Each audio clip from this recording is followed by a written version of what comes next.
Eu tenho muitos amigos em Minas Gerais. Um deles é o meu querido Francisco Maia Neto, de Belo Horizonte. Ele é um escritor, palestrante, consultor, engenheiro e advogado e exerce com muito brilho cada uma dessas atividades, além de ser, como eu já disse, um grande amigo. Ele tem uma observação interessante sobre como os profissionais avaliam as suas respectivas entidades ou os seus respectivos conselhos profissionais. O advogado, diz ele, fala da OAB com o peito estufado, com a cabeça erguida, e refere-se a ela como a ordem. Assim mesmo, com todas as letras em maiúsculo, negrito e com ponto de exclamação. O engenheiro fala, esse CREA, assim como se estivesse cuspindo um sapo, dizendo um palavrão, essa coisa.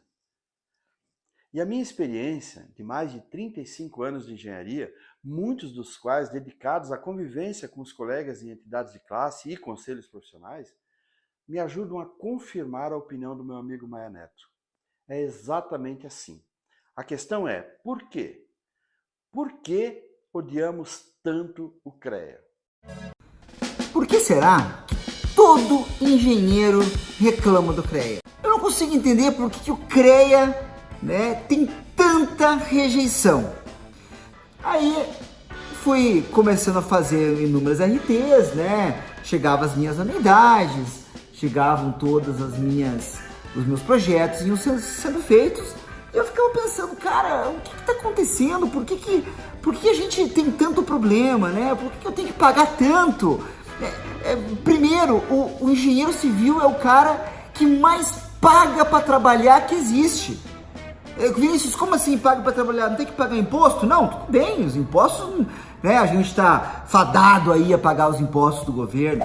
Mas no CREA, meu amigo, qualquer R$1.000 que eu faça hoje, qualquer R$1.000 de serviço que eu preste, eu tenho que pagar R$85 pro CREA.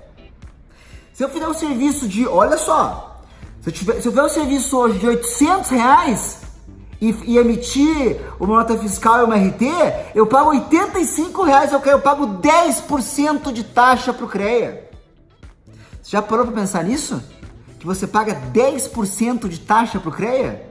Ah, Vinícius, mas eu fiz uma obra agora e a obra era 10 milhões e eu paguei 250 e poucos pilas, sei lá. Perfeito, olha como é injusto isso, Se o cara faz uma obra de 2 milhões, ele paga o teto máximo, que é 250. Se eu faço uma obra de 800 e pouco, eu pago o teto mínimo, que é R$85.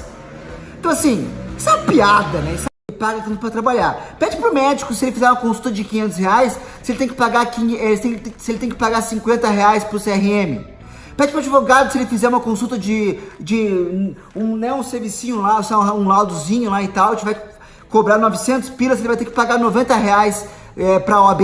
Não vai! Isso é... Cara, vou falar porque parece que você tá roubando do profissional. O profissional que trabalha, que tá lá. Ah, Vinícius, mas tem que manter o conselho. Sim, pra isso serve a nossa anuidade. Por isso que eu pago lá a nossa anuidade. Ah, Vinícius, mas é lei. Beleza? E aí o profissional se ferra. Olha o que acontece. Olha como o conselho não tá ao lado do profissional. Por força de lei você tem que pagar isso. Ou seja, por força de lei Você sabia que o engenheiro ele pode perder o direito de trabalhar como engenheiro? Então, se você não sabia, fica até o final desse vídeo, vou te mostrar essa realidade. Então, o que a gente encontra muito no mercado são profissionais extremamente decepcionados com o CREA, porque eles imaginavam que seria de uma forma e não tem um retorno, enfim. Tem uma grande discussão referente a isso, O Conselho de Engenharia, muitos odeiam, muitos detestam, muitos adoram. Eu queria falar aqui, pessoal, para iniciar o nosso assunto aí dos riscos que você tem de perder o famoso CREA, de algumas vantagens e desvantagens de ter CREA, de ter esse registro profissional. Vamos começar aqui pelas desvantagens. Bom, pessoal, o que eu escuto muito das pessoas falarem aqui referente a desvantagens de você ter o CREA. Eu vejo muita gente falar que você tem que pagar uma anuidade, todo ano você paga uma anuidade. E nesse ano, pessoal, só para vocês terem uma ideia, aqui em Minas Gerais ela está no valor de R$ 577,11.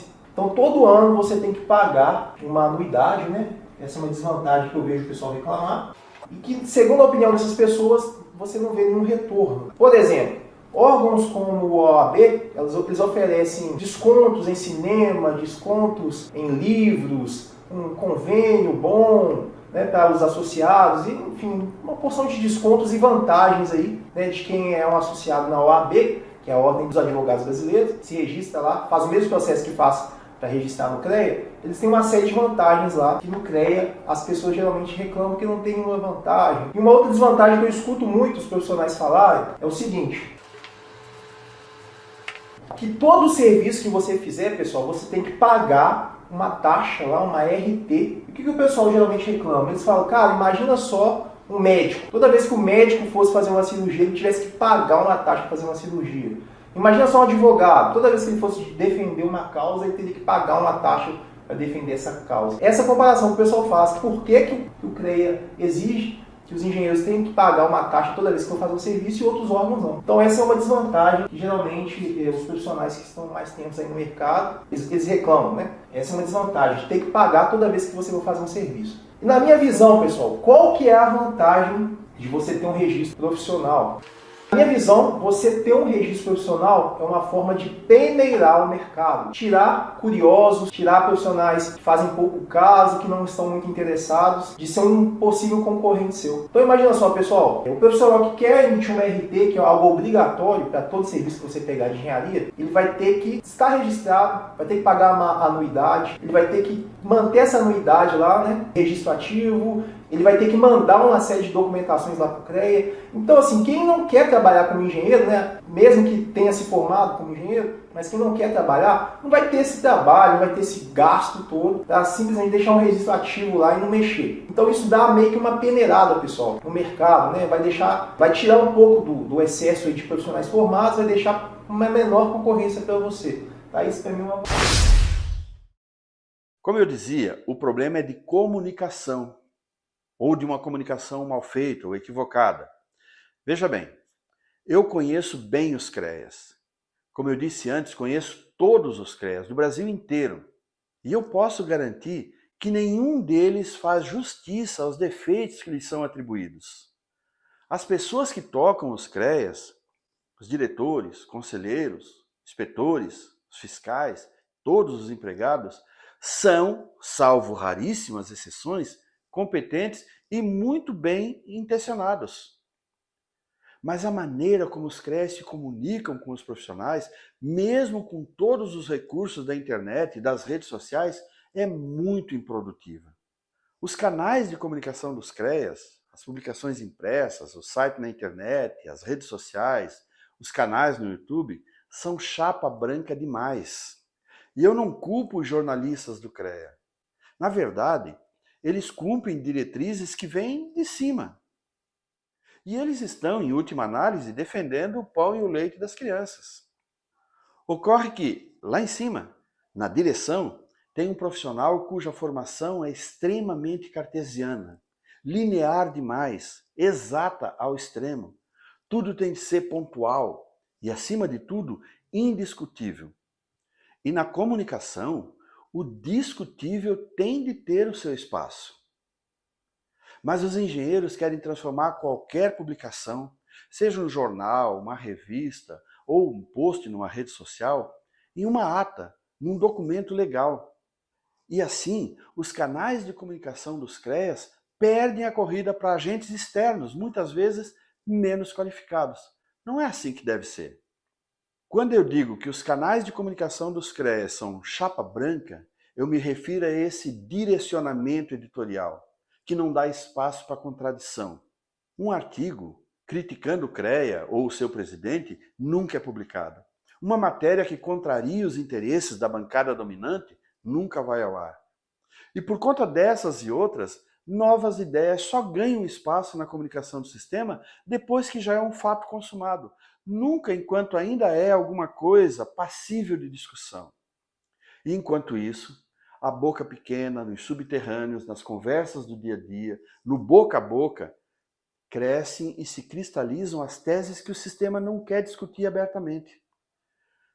Existem percepções negativas arraigadas entre os profissionais que nunca são discutidas abertamente nos canais de comunicação do CREA. Ideias como a de que o CREA é um órgão meramente arrecadador, sem resultados práticos do interesse dos profissionais.